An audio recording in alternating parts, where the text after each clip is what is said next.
Hi, I'm Mary Williams and I'm the Mind Architect. I want to ask you a question.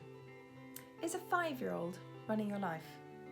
Now, I don't mean your own 5-year-old if you have one, although I do know it can feel like that when you have little kids. But I mean inside you. Is there a 5-year-old that's still running your life? Do you have beliefs, behaviours, things that you do that you feel like a small child when it happens, as if you have no control, and the adult you just looks on and watches whatever's happening, thinking, why am I doing this? I used to get angry really easily and really quickly. And what would happen was I would just go, as a friend described it, from naught to nuclear in 2 seconds flat. Now, I'd had CBT, psychotherapy, I'd had counselling, I'd had everything to try and shift this anger. And I kind of understood it probably comes from my mum, it's her model, and it probably comes from my childhood, but I hadn't shifted it. It was only when I actually worked with it unconsciously, and I don't mean by being asleep, but I mean by working with somebody who could trigger my unconscious to answer, that I found the reason.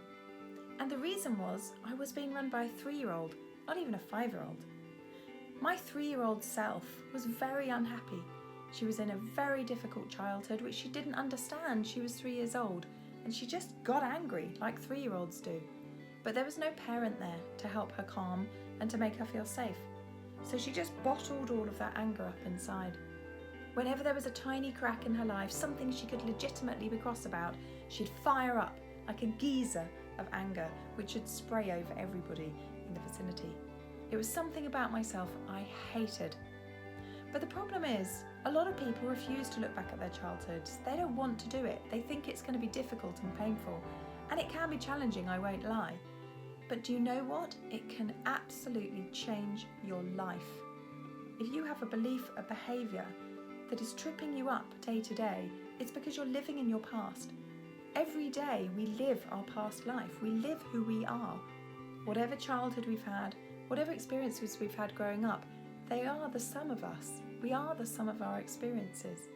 You may think you've left it behind, but you haven't. And I can see that in myself and other clients. Now, it might seem a bit woo-woo for you to go back and work with your childhood, and that's not all I do. I do lots of coaching around present day issues too. But those deep set things that have troubled you for a long time, odds are they're registered back in your childhood.